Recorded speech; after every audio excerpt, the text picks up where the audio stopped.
Hello everyone, this is doctor Jeevesh Yadav. तो CRAV 2026 के लिए हम लोग मोस्ट इम्पॉर्टेंट 70 टॉपिक यहाँ पे डिस्कस कर रहे थे और सीरीज़ को कंटिन्यू करते हुए आज की क्लास में हम लोग टॉपिक नंबर 26 के विषय में बात करेंगे। स्टार्ट करते हैं। तो आज का टॉपिक तो ये है आपका बाल ग्रह। ठीक है, तो ग्रह बाधा के पूर्व रूप के अंतर्गत क्या क्या चीज़ें हैं, तो प्रमुख रूप से दो बताया गया है, सतत रुदन और ज्वर। ठीक है, ये ग्रह बाधा के पूर्व रूप के अंतर्गत आता है, सतत रुदन और ज्वर। फिर ग्रह बाधा के कारण के विषय में बात करें तो 3 कारण बताए हैं। कौन से? एक है आपका हिंसा की आकांक्षा। ठीक है, तो हिंसा की आकांक्षा, रति की आकांक्षा और बलि की आकांक्षा। ठीक है, तो हिंसा की आकांक्षा से जो होता है वो असाध्य होते हैं, रति की आकांक्षा से जो होता है वो कष्ट साध्य होते हैं, और बलि की आकांक्षा से जो होता है वो सुख साध्य होते हैं। तो ये ग्रह बाधा के 3 कारण और साध्यता साध्यता ध्यान में रखना है। फिर ग्रहों की संख्या अलग अलग आचार्यों के अनुसार बात करते हैं। तो आचार्य हरित ने 8 ग्रह बताए हैं। तो आचार्य हरित ने 8 ग्रह बताए हैं। कौन से हैं? तो लोहिता, वायसी, रेवती, कुमारी, शकुनी, शिवाग्रह, ऊर्ध्वकेशी और सेना। ये जो है 8 बताए गए हैं। तो ग्रह बाधा के 8 जो है यहाँ पे संख्या बताए हैं, मतलब ग्रह की 8 संख्या बताया है आचार्य हरित ने। लोहिता, वायसी, रेवती, कुमारी, शकुनी, शिवाग्रह और ऊर्ध्वकेशी तथा सेना। फिर माधव, सुश्रुत, भाव प्रकाश व योग रत्नाकर ने 9 ग्रह बताए हैं। तो माधव, सुश्रुत, भाव प्रकाश व योग रत्नाकर ने 9 ग्रह बताए हैं। इसमें से 3 जो है वो पुरुष ग्रह हैं और 6 स्त्री ग्रह हैं। ठीक है, तो ये आपको नाम याद रखना है। पुरुष ग्रह कौन से हैं? तो स्कंद ग्रह, स्कंद, पस्मार और नैगमेश, ये पुरुष ग्रह के अंतर्गत आते हैं। तो स्कंद, स्कंद, पस्मार और नैगमेश ये पुरुष ग्रह हैं। स्त्री ग्रह 6 कौन से हैं? तो रेवती, मुखमंडिका, शकुनी, शीतपूतना, पूतना, अंधपूतना, जिसको योग रत्नाकर ने गंधपूतना भी कहा है। तो ये जो 6 हैं वो स्त्री ग्रह हैं। तो रेवती, मुखमंडिका, शकुनी, शीतपूतना, पूतना, अंधपूतना, योग रत्नाकर ने गंधपूतना भी कहा है। कश्यप ने 10 बताए हैं। ठीक है, संख्या कौन से हैं? तो आपका स्कंद, स्कंद, पस्मार, नैगमेश, शकुनी, पूतना, अंधपूतना, शीतपूतना, मुखमंडिका, रेवती, शुष्क रेवती। ये जो है 10 आचार्य कश्यप ने बताए हैं। तो स्कंद, स्कंद, पस्मार, नैगमेश, शकुनी, पूतना, अंधपूतना, शीतपूतना, मुखमंडिका, रेवती और शुष्क रेवती। फिर बात करते हैं सारंगधर, रावण तथा वांगभट के अनुसार। तो सारंगधर, रावण तथा वांगभट के अनुसार ग्रहों की संख्या 12 बताए गए हैं। वांगभट के अनुसार पुरुषधारी जो हैं वो 5 हैं और स्त्रीधारी 7 हैं। तो पुरुषधारी कौन से हैं? तो इसके अंतर्गत आपका आता है स्कंद, विशाखा, मेषास्य, स्वग्रह, पितृग्रह। तो स्कंद, विशाखा, मेषास्य, स्वग्रह और पितृग्रह ये जो है पुरुषधारी के अंतर्गत आते हैं। जबकि स्त्रीधारी के अंतर्गत शकुनी, पूतना, शीतपूतना, अंधपूतना, मुखमंडिका, रेवती और शुष्क रेवती आता है। तो स्त्री के अंतर्गत शकुनी, पूतना, शीतपूतना, अंधपूतना, मुखमंडिका, रेवती और शुष्क रेवती आते हैं। फिर सारंगधर ने 12 बाल ग्रह एवं 22 बाल रोग का वर्णन किया है। तो सारंगधर ने 12 बाल ग्रह व 22 बाल रोगों का वर्णन किया है। चरक संहिता में बाल ग्रह का वर्णन नहीं है, ग्रहों की संख्या असंख्य बताई गई है। तो यह आपको ध्यान में रखना है। फिर रावणकृत बाल कुमार तंत्र में के अनुसार 12 बताए गए हैं ग्रहों की संख्या। कौन से हैं? तो नंदा, नंदा जो है उसमें क्या होता है, एक दिन, एक मास या एक वर्ष में घातक होता है। सुनंदा जो है वो द्वितीय दिन में, पूतना जो है वो तृतीय दिन में, मुखमंडिका चतुर्थ दिन में, इसके अलावा कठपूतना पंचम दिन में, शकुनी षष्टम दिन में जो है घातक होता है। इसके अलावा शुष्क रेवती, आर्यका, स्वास्तिक मातृका, नेत्री मातृका, इसके अलावा आपका कमुक मातृका और पिलीपिच्छिका, ये जो है आपके 12 बताए गए हैं रावण के अनुसार, रावणकृत बाल कुमार तंत्र में। फिर कश्यप के अनुसार कश्यप ने 10 ग्रह बताए हैं। रेवती का प्रधान कहा है, उसके 20 पर्याय बताए हैं। ठीक है, तो ये कश्यप ने बताए हैं। तो 20 पर्याय कौन से हैं रेवती के, ये पूछे जाते हैं। तो ये आपको ध्यान में रखना है। वारुणी बोलते हैं, रेवती बोलते हैं, ब्राह्मणी बोला जाता है, कुमारी बोलते हैं, बहुपुत्रिका बोला जाता है, शुष्का बोला जाता है, सणी बोलते हैं, यामिका हो गया, धारणी हो गया, मुखमंडिका हो गया, माता हो गया, शीतवती हो गया, कंडू हो गया। पूतना जो है उसके 5 पर्याय बताए हैं, मलजा, पूतना, पावनी, कौची, विश्वदेवी। ठीक है, तो पूतना के 5 पर्याय हैं, मलजा, पूतना, पावनी, कौची, विश्वदेवी। निरुचिका, इसके अलावा रोदनी, भूत माता, लोक मातमही, शरण्या और पुण्यकीर्ति। ये जो है 10 जो है मतलब 20 पर्याय जो हैं वो आपके बताए गए हैं रेवती के। ठीक है, फिर नेक्स्ट अपन बात करते हैं प्रधान या उग्र ग्रह। तो प्रधान व उग्र ग्रह सुश्रुत तथा वांगभट्ट ने स्कंद ग्रह को बोला है। तो प्रधान तथा उग्र ग्रह सुश्रुत तथा वांगभट्ट ने स्कंद ग्रह को बोला है, जबकि कश्यप ने रेवती ग्रह को कहा है। ठीक है, सदा पूजित ग्रह बोला है। पर्याय के विषय में बात करें तो स्कंद जो है, ठीक है, तो स्कंद जो है वो कुमार या कार्तिकेय के लिए बोला गया है। ठीक है, कार्तिकेय का पर्याय है स्कंद। स्कंद अपस्मार विशाखा या स्कंद मित्र या स्कंद सखा का पर्याय है। मुखमंडलिका जो है स्कंदस्य परिचारिका। ठीक है, मुखमंडिका मंडलिका किसको बोलते हैं, स्कंदस्य परिचारिका। अंधपूतना गंधपूतना कहलाता है, गंधपूतना का ही पर्याय है अंधपूतना। योगरत्नाकर ने बताया है गंधपूतना अंधपूतना को, और वांगभट्ट ने दृष्टिपूतना कहा है। फिर ग्रह उत्पत्ति के विषय में बात कर लेते हैं। तो स्कंद ग्रह जो है उसकी उत्पत्ति महादेव से हुआ है, स्कंद अपस्मार की अग्नि से हुआ है, और नेगमेश की पार्वती ने बताया है। तो स्कंद ग्रह का महादेव ने, स्कंद अपस्मार का जो उत्पत्ति है अग्नि से, और नेगमेश का पार्वती ने बनाया है। उत्पत्ति के कारण के विषय में बात करें तो सर के वन में कुमार स्कंद यानी कि कार्तिकेय के होने पर उसकी रक्षार्थ कृतिका, पार्वती, अग्नि व महादेव ने ग्रहों की उत्पत्ति की थी। ठीक है, तो ये थोड़ा ध्यान में रखना ग्रह उत्पत्ति का जो कारण है। फिर ये श्लोक इंपॉर्टेंट है, जैसे कि मुखमंडिका ग्रह की चिकित्सा से रिलेटेड ये लाइन पूछा जाता है कि धार्य दपि जीवस्य चाचिर्ल सर्पना। ठीक है, ये मुखमंडिका ग्रह की चिकित्सा है। तो धार्यदपि जीवस्य चाचिर्लस्य सर्पना, ये क्या है, मुखमंडिका ग्रह की चिकित्सा है।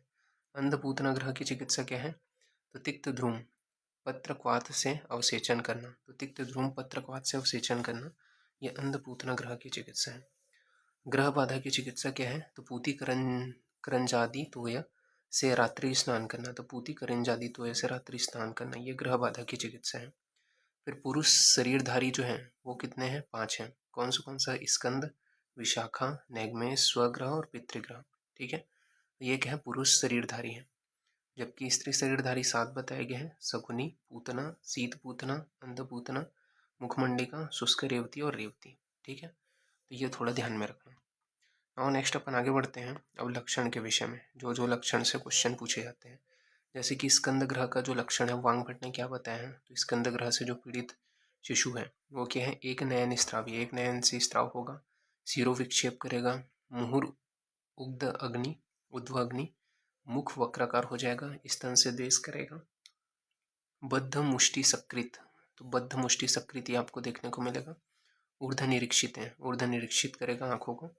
दंत खाद्यति, तो दंत खाद्यति, हैतक पक्ष, सरक्तभ्यो लोचनम, ये जो है स्कंद ग्रह का लक्षण है वांगभट्ट अनुसार। स्कंद ग्रह का लक्षण वांगभट्ट ने बताया है, तो ये श्लोक ध्यान में रखना, प्रमुख लाइन। फिर स्कंद ग्रह का लक्षण सुश्रुत ने बताया है, सुनक्ष, तो सुनक्ष देखने को मिलेगा, स्तन से द्वेष करेगा, वक्रस्य, ठीक है, उद्वग्नि बताया गया है, अल्परोधनी बताया गया है, गाढ़ मुष्टिवर्च, ठीक है, तो गाढ़ मुष्टिवर्च बताया गया है, सुललित चक्षु देखने को मिलेगा, एक नेत्र पक्षहत, तो एक नेत्र पक्षहत, ये जो है सुश्रुत अनुसार स्कंद ग्रह का लक्षण है। फिर शरीर गंध कैसा होता है, तो शरीर गंध जो है सुश्रुत ने बताया है स्कंद ग्रह में क्षतजगंधी होते हैं, जबकि वांगभट्ट ने वसागंधी बताया है। तो सुश्रुत ने शरीर गंध कैसा बताया है, तो क्षतजगंधी सुश्रुत ने, और वांगभट्ट ने वसागंधी बताया है। आधुनिक में इसे हेमिप्लेजिया विद फेशियल पैरालिसिस से कोरिलेट किया जाता है, तो ये आपको ध्यान में रखना है। प्रमुख लक्षण क्या क्या हमने देखा स्कंद ग्रह में, तो प्रमुख लक्षण आपको याद रखना है, सरक्तभ्योलोचनम, एक नयन स्त्रावी, अल्परोधनी, सलुलित चक्षु, मुख वक्रता या मुख वक्रता, दंत खाद्यति, स्तनद्वेषी, ऊर्ध्वनिरीक्षित, शिरोविक्षेप मुहुर, हतैकंप, बद्धमुष्टि, सकृत, उद्ध्वग्नि, वैकल्यमरणम व भवेद्ध्रुवम। तो ये सभी क्या है स्कंद ग्रह का लक्षण है। फिर बात करते हैं स्कंद अपस्मार। तो स्कंद अपस्मार को ही विशाखा भी कहा जाता है। वांगभट ने इसका लक्षण बताया है कि बार बार संज्ञा का नाश हो जाना। तो स्कंद अपस्मार का लक्षण क्या है? तो बार बार संज्ञा का नाश हो जाना, मूर्छा का होना, केशुलोचनम, ठीक है, फेनोद्गम का होना, हस्तपाद, भ्रू नर्तन, स्तन्य जीवा दंशन। तो ये क्या है स्कंद अपस्मार का लक्षण है। ये किसने बताया? वांगभट ने बताया, ठीक है। तो ये आपको याद रखना है। फिर सुश्रुत ने क्या बोला है? तो सुश्रुत ने यहाँ पे बताया है कि स्कंद अपस्मार में कभी निसंज्ञा, कभी संज्ञक रहत फेन, इसके अलावा प्रसृजति, विणमूत्र सृजति, करचरण मैत्वीति, ठीक है, जृंभण, ये सभी देखने को मिलते हैं। इसके अलावा स्कंद अपस्मार में वांगभट ने किस प्रकार का गंध आता है बताया? तो पूरी शोणित गंध आता है बताया। इसको मॉडर्न में इपिलेप्सी से कोरिलेट करते हैं स्कंद अपस्मार को, तो ये आपको ध्यान में रखना है। फिर स्कंद अपस्मार में प्रमुख जो आपको श्लोक के लक्षण जो आपको पूछे जाते हैं, तो ऊर्ध्वक्षेत है, तो ऊर्ध्व अक्षी आपको देखने को मिलेगा, संज्ञानासु मुहुर, केशलूचनम, फेनोद्गम, ठीक है, इसके अलावा कंधरानति, विनम्य, करचरण्य नृत्तीव, हस्तपाद, भ्रूणर्तन, स्तन्य जीवादंशन, सारंभ ज्वर, ठीक है। तो ये सभी लक्षण देखने को मिलते हैं। फिर नैगमेश का लक्षण बताया गया है। वांगभट ने नैगमेश का क्या लक्षण बताया है? तो आद्यमान का होना, पाणीपाद में स्पंदन होना, छर्दी का होना, ठीक है, फेन की उत्पत्ति का होना, तिसार का होना, स्वर दैन्य कुंजन, ज्वर, कास, हिक्का, मूर्छा, नेत्र में शोक, ठीक है, ओष्ठ दंसन, ऊर्ध्व दृष्टि, ये सभी क्या है वांगभट अनुसार नैगमेश का लक्षण है। सुश्रुत ने क्या बताया है नैगमेश का लक्षण? तो फेन, वमन, विनाम, विनिम्यते च मध्ये, सौद्वेग, विल्पति, ऊर्ध्वदृष्टि, ज्वर प्रतत, निसंज्ञा भवति। तो ये जो है सुश्रुत ने बताया है। गंध कैसा आता है नैगमेश में? तो गंध यहाँ पे सुश्रुत ने बताया है वसगंधी, जबकि वांगभट ने वस्तभग गंधे बताया है। आधुनिक में इसे कोलेप्स ड्यू टू डिहाइड्रेशन बताया गया है। फिर नैगमेश में यहाँ पे अपन देखते हैं क्या क्या लक्षण बताए गए हैं।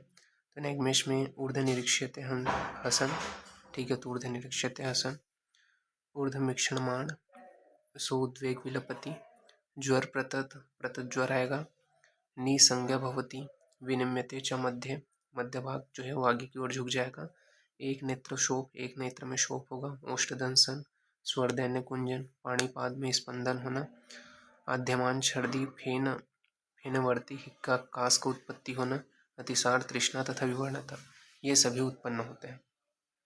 नेक्स्ट अपन आगे बढ़ते हैं, बात करते हैं स्वग्रह।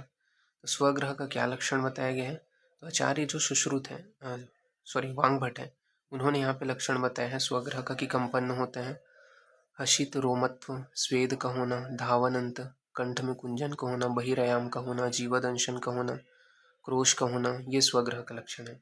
इसमें गंध कैसा आता है? तो वांगभट ने बताया वीट के समान गंध आता है।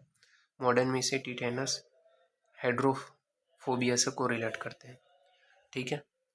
इसके अलावा नर का क्या लक्षण बताया गया है? तो ये आपको याद रखना है। अगर नर को हुआ तो क्या क्या लक्षण है स्वग्रह? तो कंपन्न होना, कंपन, हस्ती रोमत्व, स्वेद का होना, चक्षु निर्मिलन, बहिरायाम। जबकि कुत्ते का क्या लक्षण? कुत्ते को अगर हुआ तो उसमें क्या देखने को मिलता है? तो जीवदंशन, अंतः कंठ कुंजन, धावन, इसको याद रखने के लिए आपको थोड़ा ध्यान रखना है, ठीक है। क्या क्या लक्षण, जैसे कुत्ते के समान क्या करेगा? तो जीवदंशन करेगा, अंतःकंठ कुंजन करेगा, धावन करेगा, क्रोश करेगा, ठीक है। तो ये कुत्ते के समान करेगा। बाकी नॉर्मल इसको थोड़ा ध्यान में रखना कि नर में ये, ठीक है। तो कुत्ते के समान सिमिलर क्या लक्षण है, ऐसा करके, ठीक है। नेक्स्ट अपन बात करते हैं पैतृग्रह। तो पैतृग्रह के विषय में वांगभट ने बताया है क्या लक्षण है इसका। तो पैतृग्रह का लक्षण है रोमहर्ष का होना, मुहुर त्रास का होना, सहसा रोदन करना, ज्वर होना, कास होना, अतिसार का होना, वमन, अंग आक्षेप का होना, विक्षेप का होना, विवर्णता का होना, मुष्टि बंधन का होना, इसके अलावा स्तुति का होना, जृंभा का होना, ये सभी क्या है वांगभट्ट के अनुसार पैतृक ग्रह का लक्षण है। इसमें गंध कैसा आता है तो शव के समान गंध आता है, ये वांगभट्ट ने बोला है पितृ ग्रह में। कोलेरा से इसे कोरिलेट करते हैं। पितृग्रह के विषय में बात करें तो रोमहर्ष, मुहूर्ष, त्रास का होना, सहसा रोदन करना, ज्वर का, अतिसार, वमन का होना, मुष्टिबंध का होना, स्तुति का होना, जृंभा का होना, अंग आक्षेप विक्षेप होना, विवर्णता होना, ये सभी लक्षण बताए गए। नेक्स्ट है शकुनी ग्रह। तो शकुनी ग्रह का वांगभट्ट ने लक्षण बताया है। स्त्रस्त अंगता का होना, अतिसार का होना, जीवा, तालु, गले में व्रण, ज्वर, स्फोट, सदह रूपपाक का होना संधियों में, तो ये क्या है शकुनी ग्रह का लक्षण है वांगभट्ट के अनुसार। जबकि सुश्रुत ने क्या बताया है, स्त्रस्तांगता का होना, भयचकित होना, सहस्त्रावणी व्रण संपूर्ण शरीर में होना, स्त्रावणी वर्ण संपूर्ण शरीर में होना, स्फोट यानी कि छाले होना, दह पाक युक्त, ये जो है सुश्रुत ने बताया है शकुनी ग्रह का लक्षण। गंध कैसा आता है बोले हैं तो योग रत्नाकर ने विविध के समान गंध आता है बताया है, जबकि सुश्रुत व वांगभट्ट ने शकुनी गंधी बताया है। ठीक है, पहले ग्रह सी से कोरिलेट किया जाता है शकुनी ग्रह को। बात करें जो श्लोक में पॉइंट आउट करके क्वेश्चन पूछे जाते हैं, जैसे कि स्त्रस्तंग अतिसार, स्त्रस्तंग भय चकित, ये किसका लक्षण है, ये शकुनी ग्रह का लक्षण है। जीवा, तालु, गले में व्रण, स्त्रावित व्रण संपूर्ण शरीर में होना, स्फोट का होना, सदह रूपपाक का होना, संधि शुष्यु पुनः पुनः, स्फोटस्य प्रचीत तनु सदह पाके। ठीक है, ये शकुनी ग्रह का लक्षण है। फिर पूतना के विषय में बात कर लेते हैं। तो वांगभट्ट ने बताया है यहाँ पे कि पूतना में आद्यमान, वमन, स्त्रस्त अंगता, हिक्का, अतिसार, पिपासा, मूत्र निग्रह, ये सभी पूतना का ग्रह का लक्षण है। रात्रि जागरण जो है वो आपको देखने को मिलता है। तो प्रजागरण, कंपन, तंद्रा, ये पूतना ग्रह का लक्षण बताया वांगभट्ट ने। सुश्रुत ने बताया है कि स्त्रस्त अंगता, विड़भेद मतलब अतिसार, सर्दी का होना, तृष्णा, तृष्णालु भवती, इसके अलावा बालक दिन में सुखपूर्वक सोते हैं और रात में नहीं सोते हैं, तो ये जो है लक्षण बताए हैं। पूतना में किसके समान गंध आता है तो यहाँ पे काक तुल्य, काक के समान गंध आता है, ये वांगभट्ट ने बताया। ठीक है, काकवत पूती गंधी वांगभट्ट ने बताया और काकतुल्य जो गंधी है वो सुश्रुत ने बोला है। इपिडेमिक जो डायरिया है उससे कोरिलेट किया जाता है पूतना को। पूतना के प्रमुख लक्षण क्या थे तो स्त्रस्तंगता, स्वपीति, सुख दीवाना, रात्रो प्रजागर, विड़भिन्न सृजति, शकृत भेद, छर्दी, तृष्णालु, आद्यमान, हिक्का, पिपासा, मूत्र निग्रह, ये सभी लक्षण हैं। शीत पूतना के क्या लक्षण बताए हैं तो सुश्रुत ने यहाँ पे बताया, वांगभट्ट ने बताया है कि कंपन होना, रोदन होना, तिर्यक दृष्टि, तृष्णा का होना, आत्र में कुंजन का होना, अतिसार, एक पार्श्व का ठंडा एवं दूसरे पार्श्व का उष्ण रहना। जबकि सुश्रुत ने बताया है उद्वेगी, भृशम, कंपन होना, प्रारुग्धता का होना, बिछाने पर लिपट के सो जाता है, बिछौने पर लिपट के सो जाता है, आत्र कुंजन होना, भृंशक अतिसार का होना, ये जो है वांगभट्ट ने बताया है, सुश्रुत ने बताया है यह लक्षण। तो विस्त्रांगता जो है वो सुश्रुत ने बताया है। ठीक है, जो और इसमें क्या होता है वांगभट्ट ने बताया है वसवत विस्त्रगंध आता है, तो विस्त्रांगता सुश्रुत ने बताया है और जो है शीत पूतना में जो गंध है, और वसावत जो है विस्त्रगंध वांगभट्ट ने बताया। कोलेरिक डायरिया से कोरिलेशन किया जाता है शीत पूतना को। कौन से पॉइंट्स प्लॉट करके आपको क्वेश्चन पूछे जाते हैं, जैसे कि शीत पूतना में उद्विग्न भृशम, ये किसका लक्षण है शीत पूतना का। तिर्यक दृष्टि का होना, ये शीत पूतना का लक्षण है। सलीन स्वपीति, बिछौने पर लिपट के रोते हैं, तो ये शीत पूतना का लक्षण है। आंत्र में कुंजन होना, एक पार्श्व का ठंडा व दूसरे पार्श्व का उष्ण रहना, वृषम, अतिसार, ये जो है आपका शीत पूतना का लक्षण है। फिर अंधपूतना के विषय में बात कर लेते हैं। तो वांगभट्ट ने बताया है कि छर्दी, ज्वर, कांस, अल्प निद्रा का होना, विड़भेद का होना, व्यवर्ण का होना, द्वारगंध का होना, नेत्र में अतिरुजा का होना, कंडू का होना, पोथ की स्तन्य द्वेष होना, स्वर क्षीण तीक्ष्णता का होना, यह अंधपूतना का लक्षण बताया है। जबकि सुश्रुत ने स्तन द्वेषी, अतिसार, कांस, हिक्का, छर्दी, ज्वर से पीड़ित रहना, दुवर्ण, सततम आज्ञा शर्यति यानी कि सदा नीचे मुख करके सोता है, तो यह अंधपूतना का लक्षण बताया सुश्रुत ने। बात करें गंध कैसा आता है अंधपूतना में, तो अंधपूतना में सुश्रुत ने अम्लगंधी बताया है, जबकि वांगभट्ट ने मत्स्य या अम्लगंधी बताया है। ठीक है, तो ये चीज़ याद रखना। बेसलरी डिसेंट्री से कोरिलेट किया जाता है। अंधपूतना में क्या होता है, नेत्र में अतिरुजा होगा, कंडू होगा, ऊतकी, इसके अलावा अल्प निद्रा होना, सतत अध्य शयती, सदा नीचे की ओर मुख करके सोते हैं, स्तन्य से द्वेष करेगा, व्यवर्णता, स्वर तीक्ष्णता, वर्च भेद या अतिसार, ये अंधपूतना में देखने को मिलता है। साथ ही साथ स्वर का तीक्ष्ण तीक्ष्ण होना, ठीक है, स्वर तीक्ष्णता का होना, वर्चोभेद का होना यानी कि अतिसार होना, दौर्गंध, अंगशोष होना, कास, हिक्का, छर्दी, ज्वर से पीड़ित होना, विपथु का होना, ये सभी लक्षण हैं। नेक्स्ट है मुखमंडिका। तो वांग भट्ट ने मुखमंडिका का लक्षण बताया है, पाणिपादस्य रमणीयात, ठीक है, तो पाणिपादस्य रमणीयात, ज्वर का होना, रोचक होना, अंग में ग्लानि का होना, उदर का कृष्ण वर्ण तथा सिराओं से आवृत होना, यह मुखमंडिका का लक्षण बताया है वांग भट्ट ने। जबकि सुश्रुत ने सुरुचि, तो पाणी पाद वक्त्रों, अम्ला नाम अंगे, वृहतवाशी यानी कि बहुत खरता का होना, यह लक्षण बताए। कालुषु शिरावृते, ये उदर तथा उद्विग्नी, ये जो है लक्षण यहाँ बताया गया है, तो ये आपको ध्यान में रखना है। बात कर लेते हैं इसमें गंध कैसा आता है। तो जो गंध है वो क्या है, मूत्र तुल्य, जो गंधी, तो मूत्र तुल्य गंधी ये सुश्रुत ने बताया है, और गोमूत्र समगंधी ये वांग भट्ट ने बताया है कि इसका मुखमंडिका का लक्षण। मुखमंडिका के विषय में बात करें तो मुखमंडिका में यहाँ पे क्या क्या लक्षण बताया गया है। तो पाणी पादस्य रमणीय सुरुचि, तो पाणी पाद वक्त्रों, प्रसन्न वर्ण वदन, ये योग रत्नाकर का लक्षण है। इसके अलावा अम्ला नाम अंगे यानी कि अंग में मलतापन आना, ठीक है।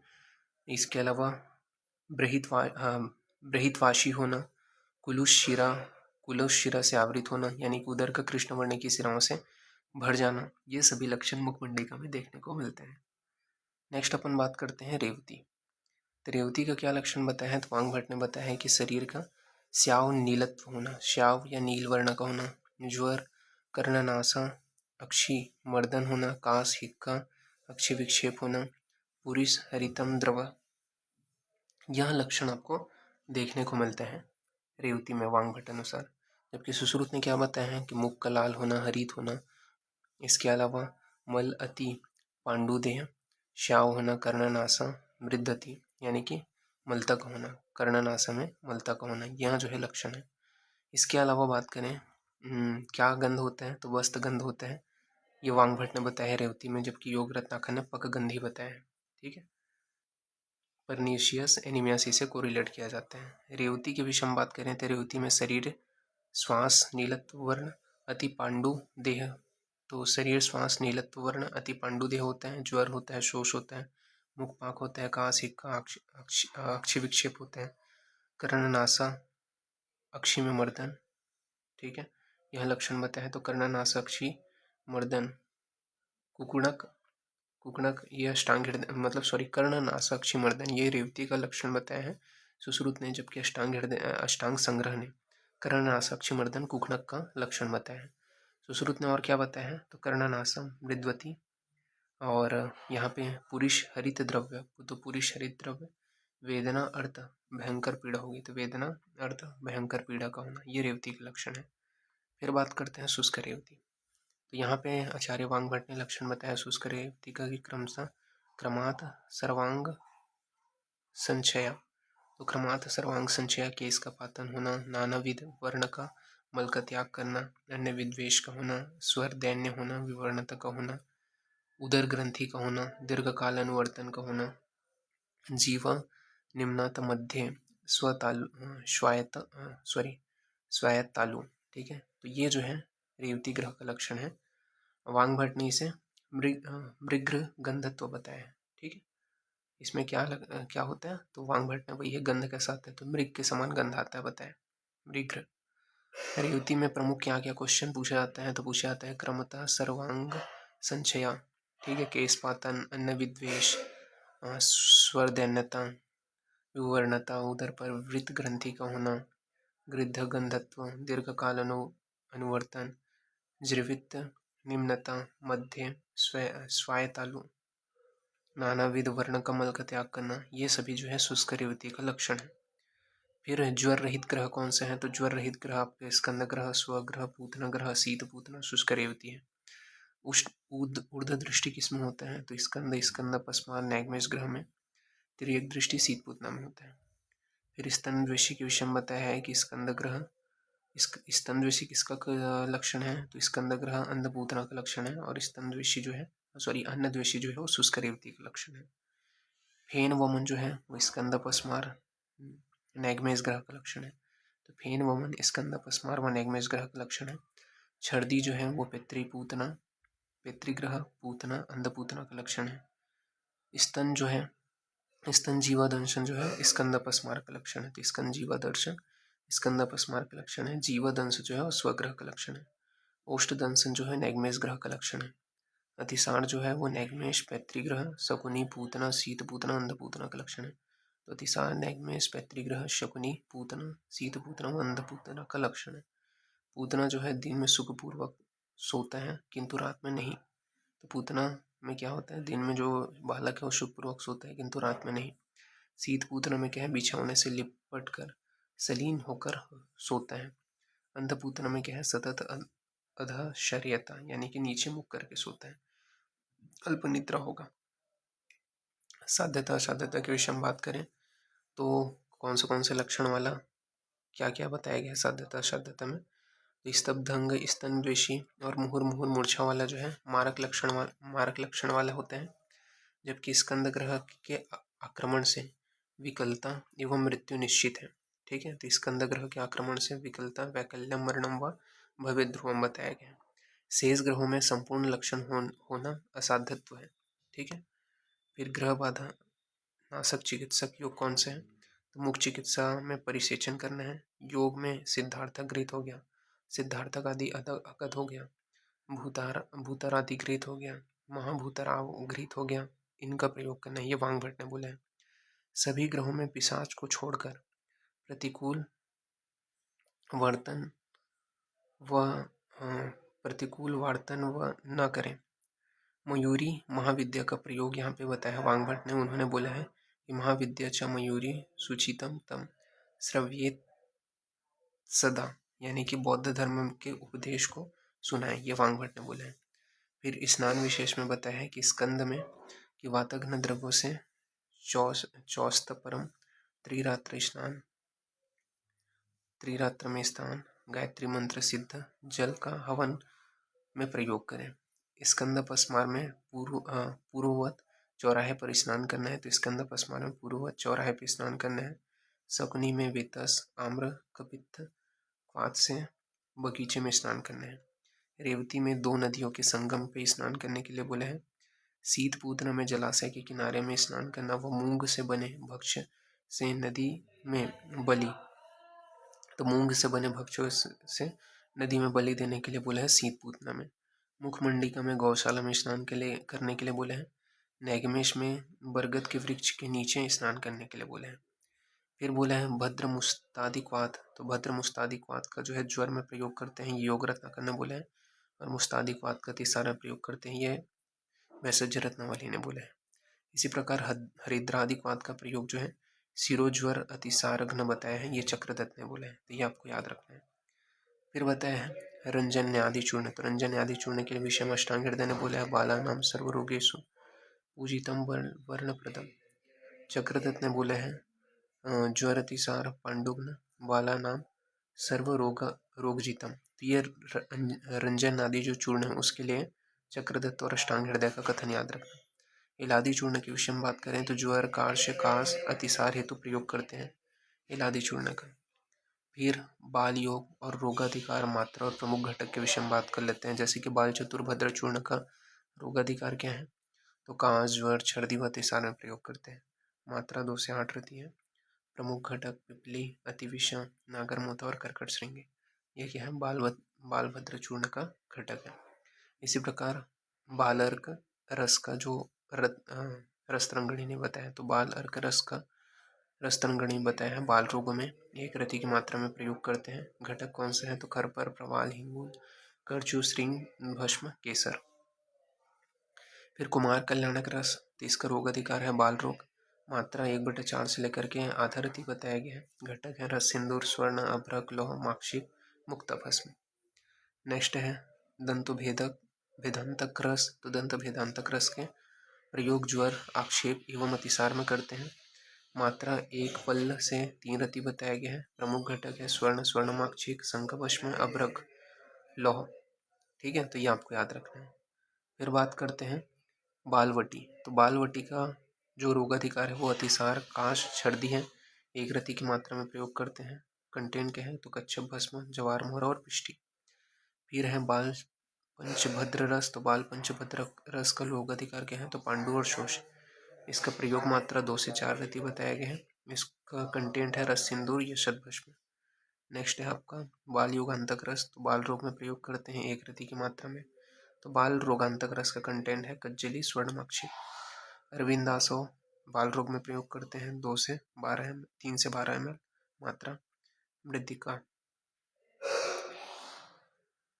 इसके अलावा आपका लाक्षादी तैल, तो इसका वांग भट्ट ने बताया है, ज्वरोग ने बताया है। ठीक है, तो ये आपको ध्यान में रखना है। तो इस प्रकार से ये यहाँ पे फिनिश होता है। नेक्स्ट जो क्लास है उसमें आगे का कंटिन्यूशन करेंगे। तो अभी के लिए इतना ही। Thank you.